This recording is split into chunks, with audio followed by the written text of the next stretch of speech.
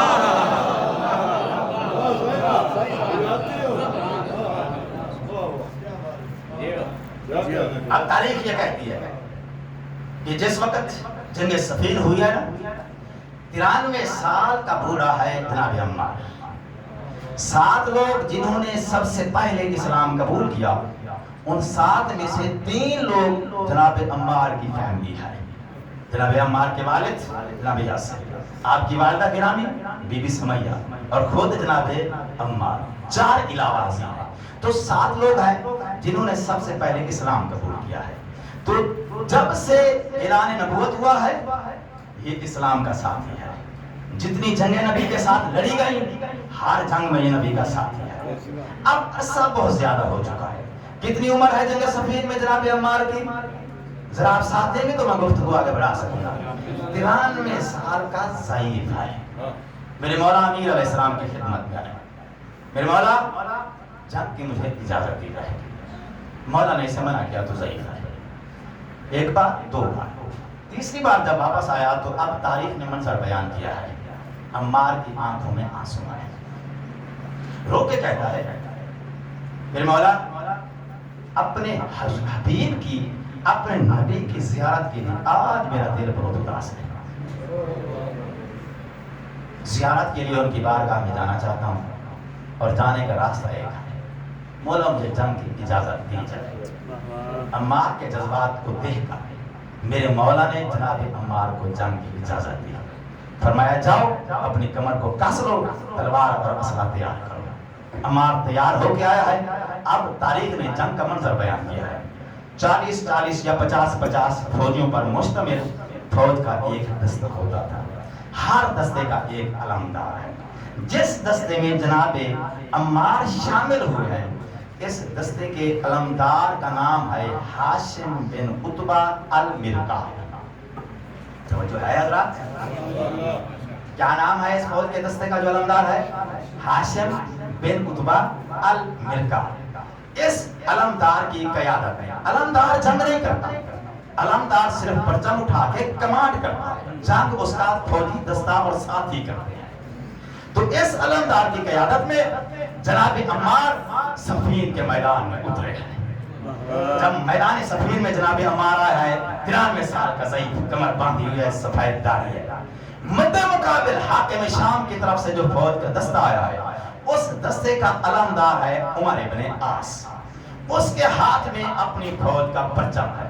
جناب عمار نے جس وقت مخالف جانب سے آنے والے فوج کے علمدار کا پرچم دیکھا، پرچم پہچاننے کے بعد اب یہ روایت کے الفاظ ہیں، مخالف فوج کے علمدار کے ہاتھ میں پرچم دیکھا، دیکھنے کے بعد جناب عمار فرماتے ہیں باللہ قاتلتھا ثلاثۃ ارقات، باللہ قاتلتھا ثلاثۃ ارقات، ارقات جمع ہے مارکے کی۔ فرمایا مجھے اللہ کی قسم ہے یہ وہی پرچم ہے جس کے خلاف بدر، احد اور خندق، ان تینوں جنگوں میں یہ وہی پرچم ہے جس کے خلاف پہلے بھی میں 3 مرتبہ جنگ لڑ چکا ہوں۔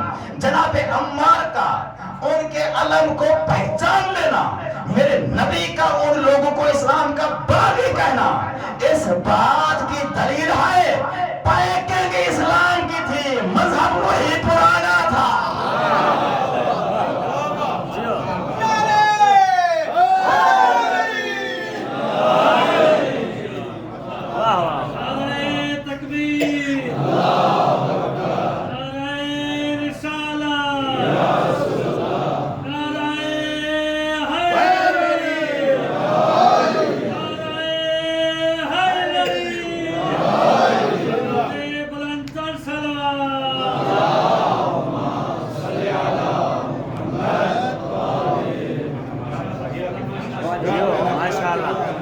پرچم شناخت ہوتی ہے نا، فوج کے ہاتھ میں پاکستانی پرچم ہو تو کیا مطلب ہے؟ اس کا تعلق پاکستان سے ہے، ٹھیک ہے نا؟ تو پرچم ہر فوج کی پہچان ہوتا ہے۔ جناب عمار نے ان کا پرچم پہچان لیا، ان کے ہاتھ میں جو شام کے لشکر کے ہاتھ میں پرچم تھا، یہ کون سا پرچم تھا؟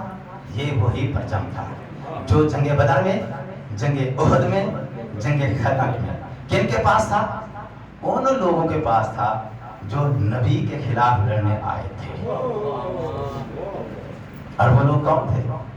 ان کا لیڈر اور ان کا قائد ان تینوں جنگوں میں کون تھا؟ حاکم شام کا باپ تھا۔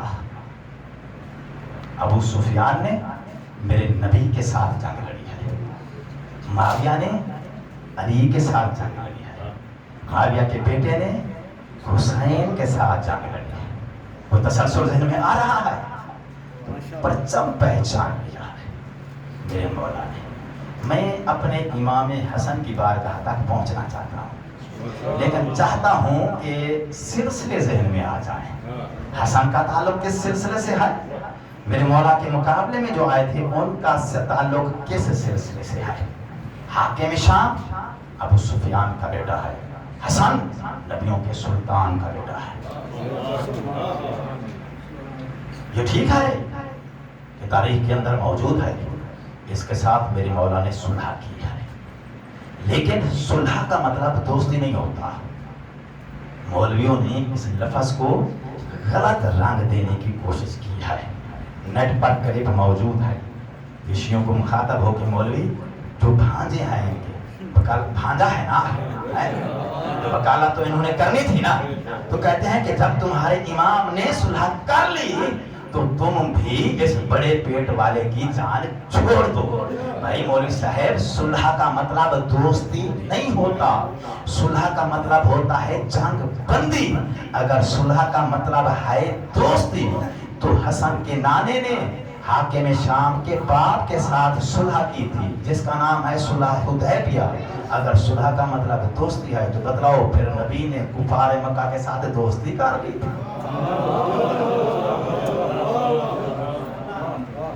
صلح کا مطلب دوستی نہیں ہوتا، صلح کا مطلب جنگ بندی ہوتا ہے۔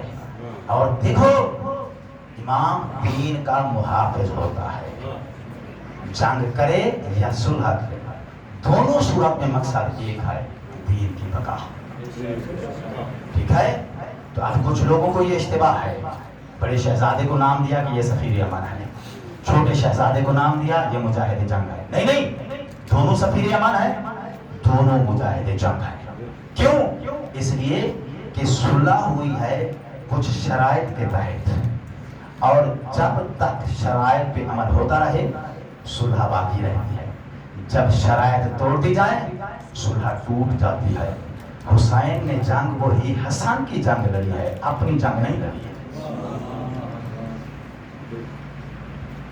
حسین نے کوئی اپنی جنگ نہیں لڑی ہے، وہی حسن والی جنگ حسین نے لڑی ہے۔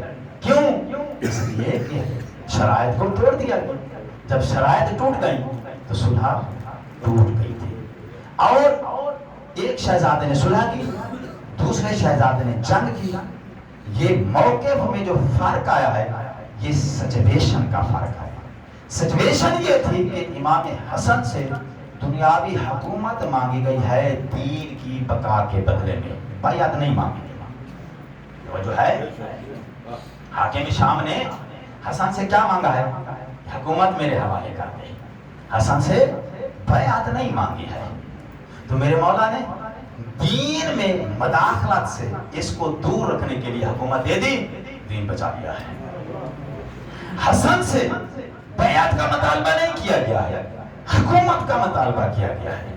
تو اب دین کو بچانے کے لیے مناسب یہی تھا، دین کو بچا لیا جائے، حکومت ان کے حوالے کر دی جائے۔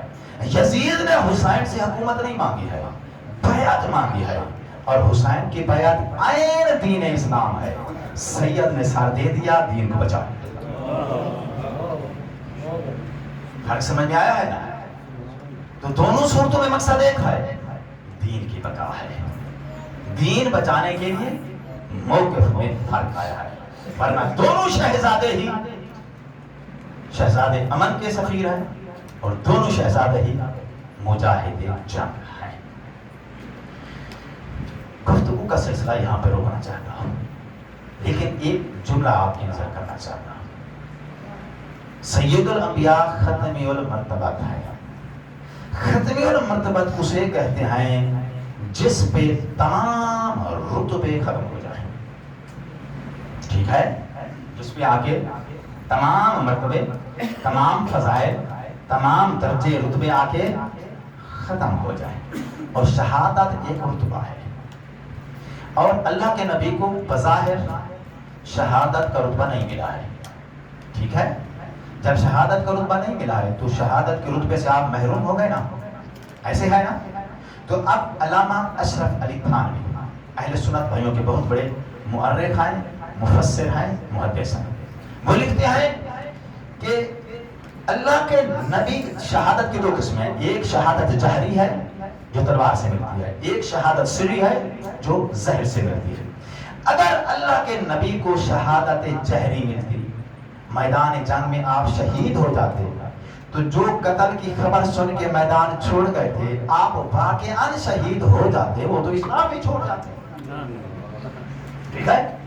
تو اس وجہ سے اللہ نے دین اسلام کو تحفظ دینے کے لیے شہادت جہری آپ کو نہ دی، اور شہادت سری اگر آپ کو ملتی تو پھر آپ شہادت جہری سے محروم ہو جاتے۔ تو اب اللہ نے دونوں رتبے شہادتوں کے اپنے نبی کو عطا کرنے کے لیے اللہ نے اپنے نبی کی دو شبیہیں آپ کو عطا کی، الحسن والحسین۔ یہ دونوں شہزادے مل کے اپنے نانے کی مکمل شبیہ تھے۔ تو اب علامہ اشرف علی تھانوی کے تذکرہ ہے، وہ لکھتے ہیں کہ اللہ نے اپنے نبی کو شہادت کے دونوں رتبے عطا کیے، لیکن ڈائریکٹلی نہیں، اپنے نواسوں کی صورت میں دیے۔ تو لہذا حسن اور حسین کی جو شہادت ہے وہ دراصل اللہ کے نبی کی شہادت ہے۔ تو نواسوں کے ذریعے آپ کو شہادت کے دونوں رتبے اللہ نے عطا کر دیے۔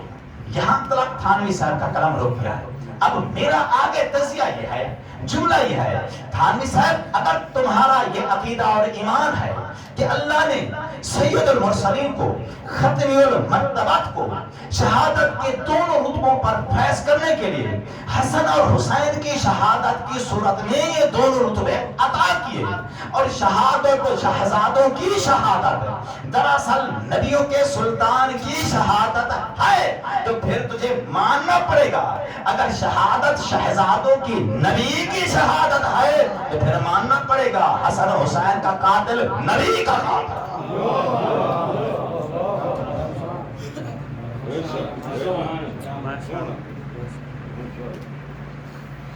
اور آج شاید اس لیے نانے اور نواسے کی شہادت کا دن ایک ہے۔ گفتگو کا سلسلہ یہیں پہ تمام ہوا ہے۔ جس مقصد کے لیے آپ لوگ تشریف لائے ہیں، اہل بیت میں حسن وہ پہلا شہزادہ ہے جس کے جنازے کا اعلان بھی ہوا ہے، اٹھایا بھی گیا ہے۔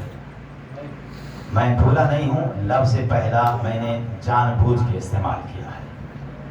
اس کی وجہ یہ ہے نبی کے جنازے کا اعلان ہوا تھا لیکن کندھا دینے کے لیے کوئی آیا نہیں تھا،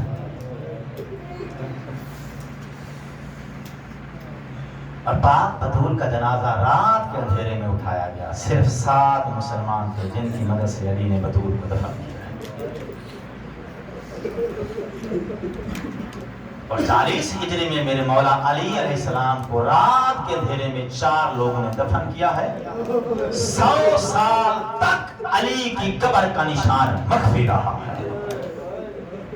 100 سال کے بعد جا کر لوگوں کو پتہ چلا کہ نجف میں علی کی قبر ہے۔ اس سے پہلے اہل بیت اور خاص مومنین کے سوا کوئی جانتا ہی نہیں تھا۔ اور حسین کا جنازہ 3 دن تک دھوپ پر پڑا رہا، اس لیے میں نے کہا ہے پہلا جنازہ حسن کا جس کا اعلان بھی ہوا ہے، اٹھایا بھی گیا ہے، لیکن بھرا مدینہ مسلمانوں کا صرف 11 لوگ کندھا دینے کے لیے آئے اور مسلمانوں نے حسن کے جنازے کا جو استقبال کیا ہے عزاداروں میں بیان نہیں کر سکتا، صرف اتنا کہہ سکتا ہوں کاش ماں باپ کی طرح حسین نے بھائی کا جنازہ بھی رات کے اندھیرے میں چپ چاپ دفن کر دیا۔ آج روکو مولا آپ کے پھر سے منظور فرما۔ علی کے جوار میں بیٹھ گئے حسن کا پرسہ دینے والے، آج بطول کے دروازے پر ایک نہیں دو بجے، میری شہزادی کو باپ کا پرسہ بھی دو، بڑے بیٹے حسن کا پرسہ بھی دو۔ تاریخ یہ کہتی ہے میں قربان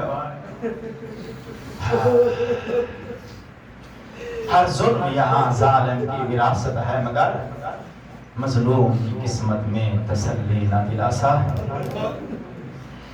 پانی کی قیمت صرف پیاسا جانتا ہے اور روزے دار سے زیادہ پیاسا کوئی نہیں ہوتا۔ گرمیوں کا روزہ ہونا تو سب سے زیادہ جس چیز کا اہتمام کیا جاتا ہے وہ پانی ہے۔ افطاری کے وقت روزے دار کو سب سے پہلے جس کے لیے جی چاہتا ہے پانی۔ میرا سلام ہو اس مظلوم امام پر جو خود ساقی کوثر تھا لیکن روزہ زہر سے کھلوایا۔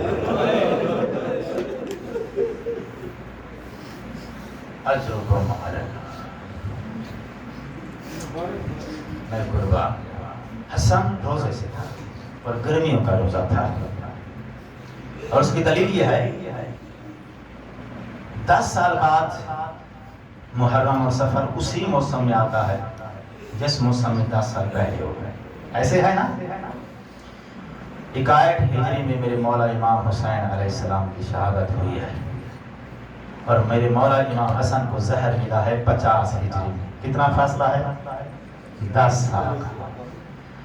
10 محرم کو 18 جیٹھ تھی۔ ہاڑ اور جیٹھ گرمی کے مہینے ہیں، اس کا مطلب ہے جب حسن کو زہر ملی ہے گرمی کا موسم ہے۔ دن بھر کا روزے دار امام، گرمی کی شدت، روزے کی پیاس، مغربین کی نماز فریضہ مکمل کرنے کے بعد سید نے پانی کا جام طلب کیا ہے۔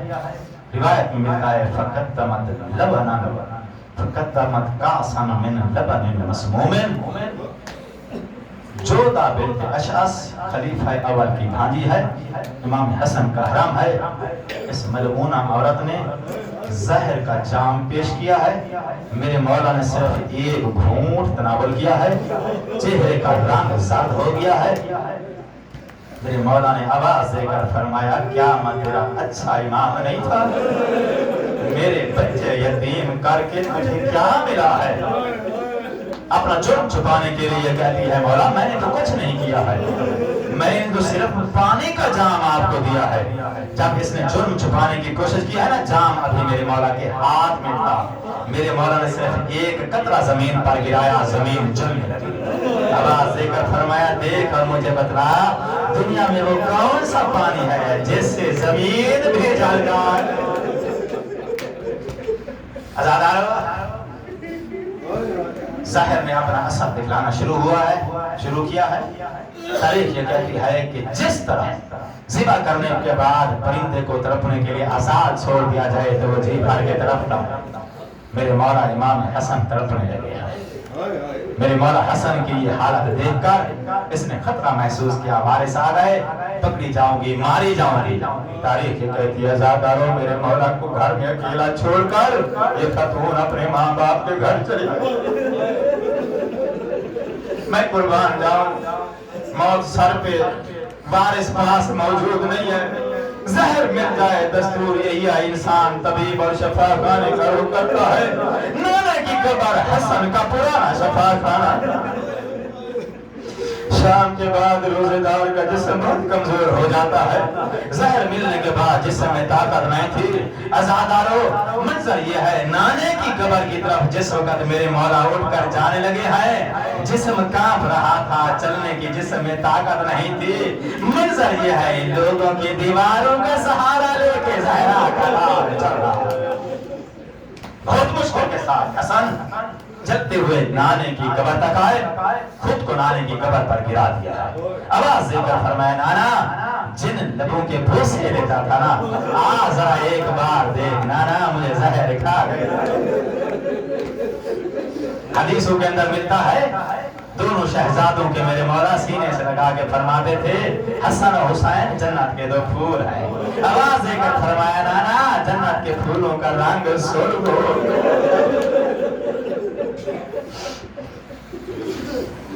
شربتها قبلا ولكن ما كانت مشقة مثل هذا.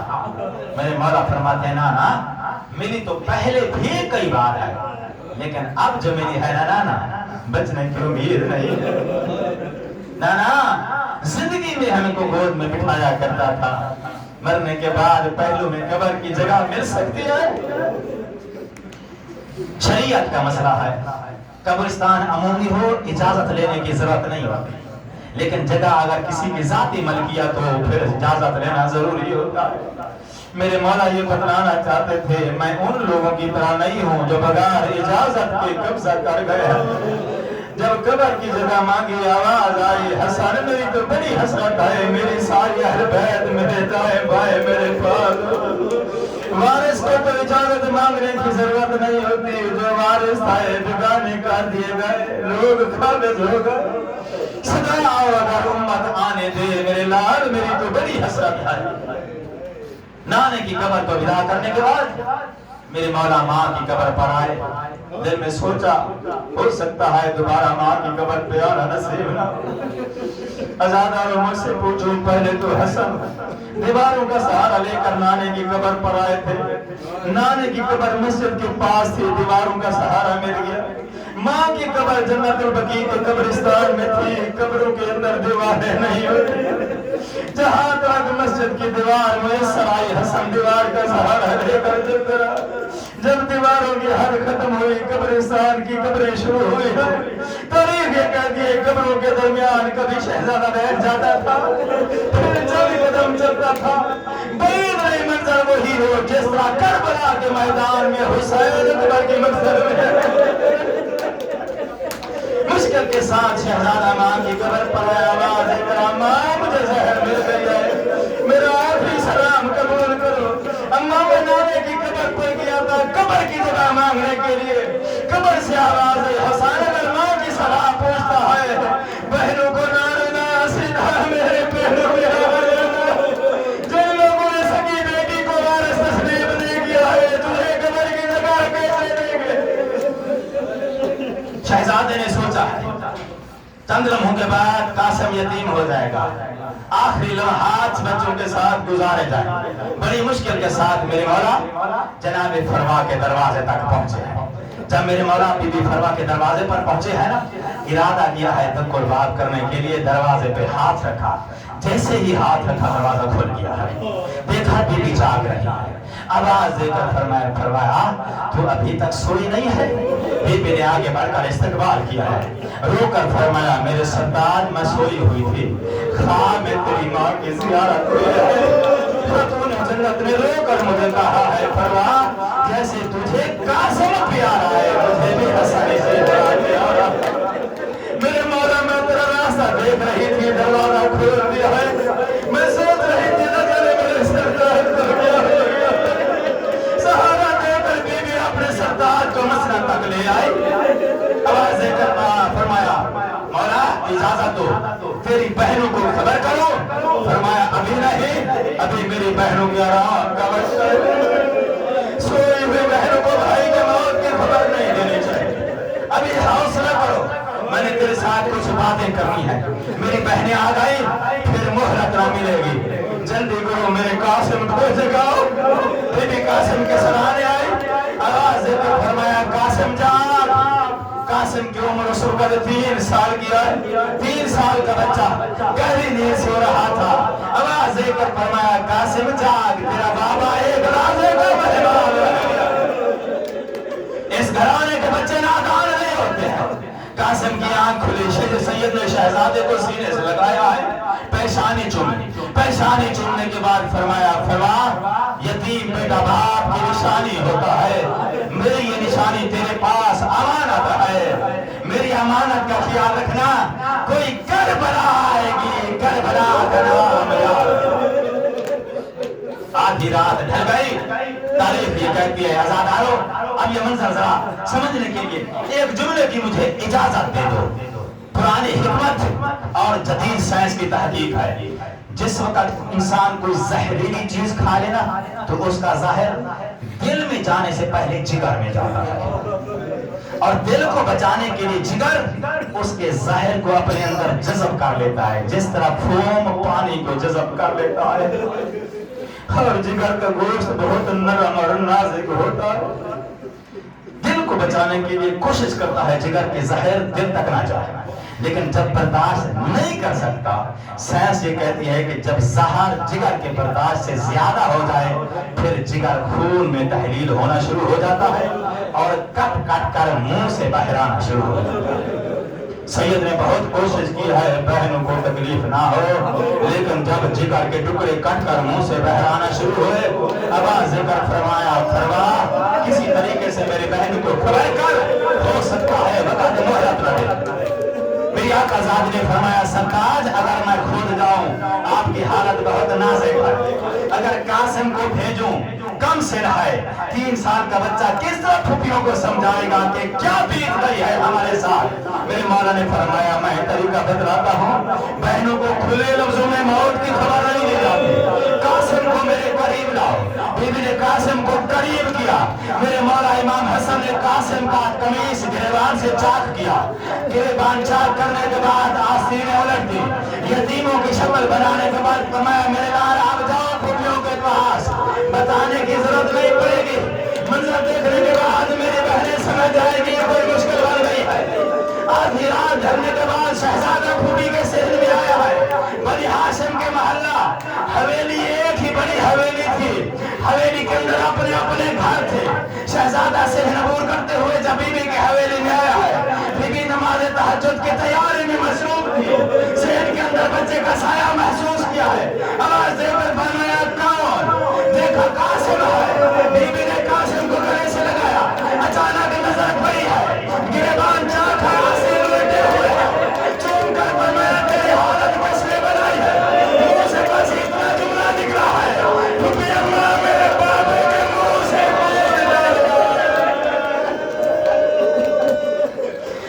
نہیں کو آواز دے کر کہا میرے بھائی حسن کو خبر کرو میں اجڑ گئی ہوں۔ بھائیوں کے گھر میں آنے کے لیے بی بی کو بازار سے گزرنے کی ضرورت نہیں پڑتی تھی، صحن عبور کرتی ہوئی حسن کے صحن میں آئی ہے، حسن نے اپنی بہن کے آنے کی خوشبو محسوس کی، آواز دے کر کہا فرما اگر ہو سکتا ہے تو زینب کے آنے سے پہلے میرے جگر کے ٹکڑے کو چھوڑ۔ اس سے بڑا کوئی جملہ نہیں تھا، بی بی نے جگر کے ٹکڑے چھپا دیے، کپڑا ڈال دیا، بی بی بھائی حسن کے حجرے میں داخل ہوئی، کیا دیکھا ہے؟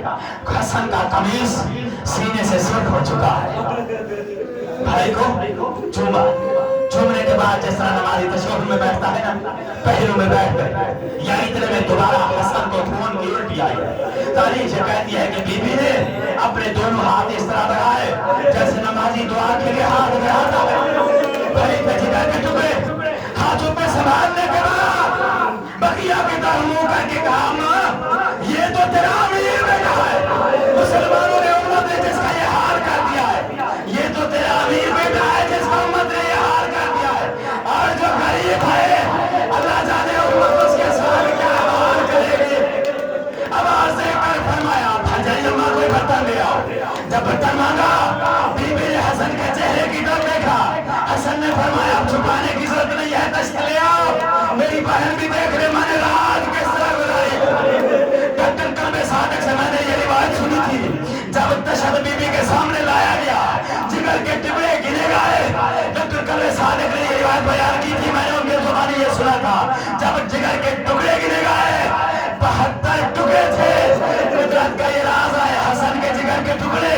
حسین کی قربانی دونوں کے اندر یہ عظیم مواصلت تھی.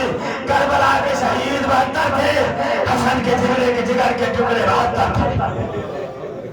میرے مولا نے وصیت بیان کرنا شروع کی ہے.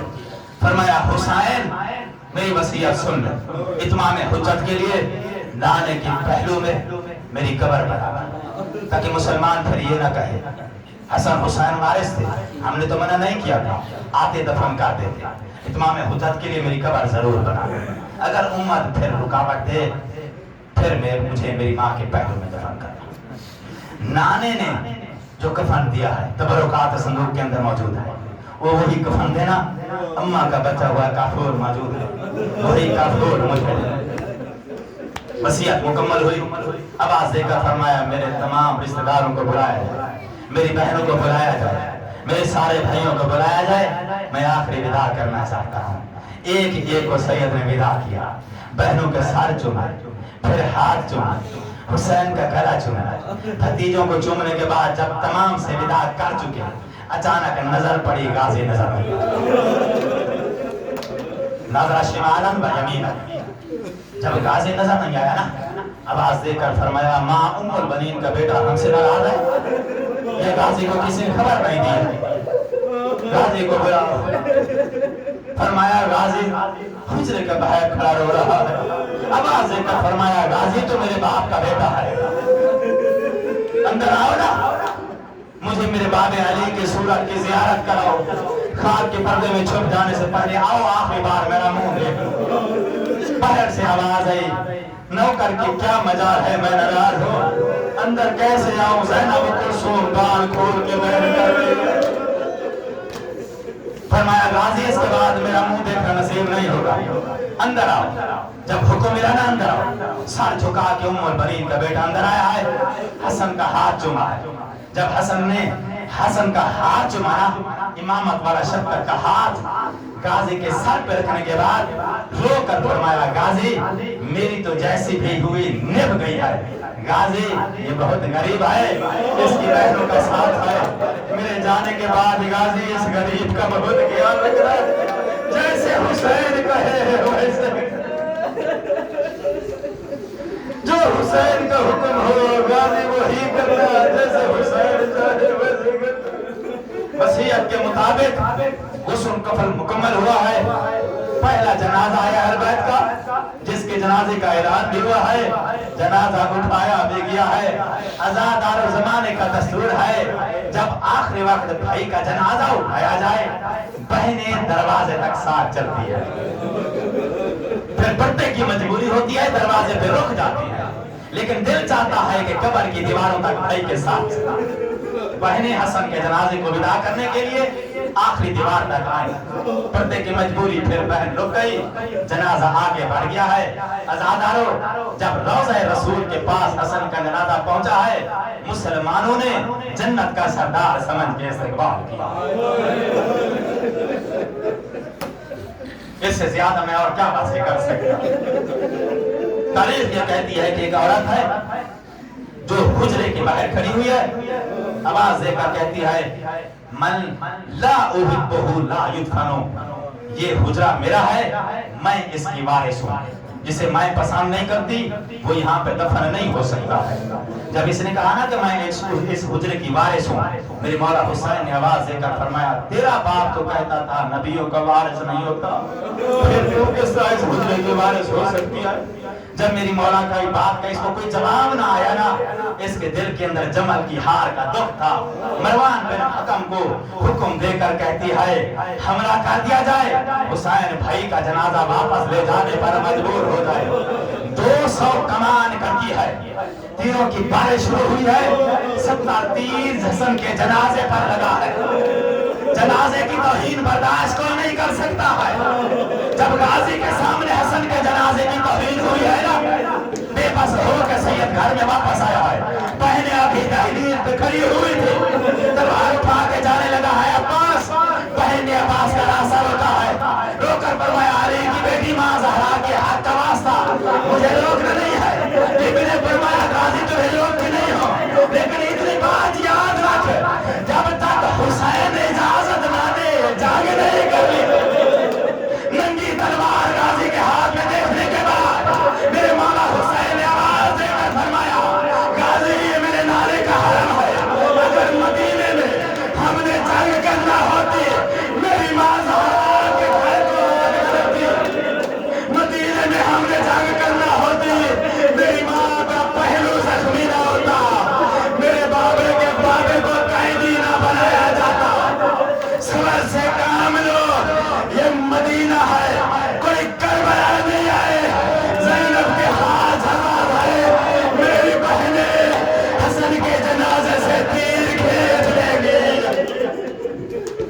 سيعلم الذين ظلموا أي منقلب ينقلبون. لعنة الله على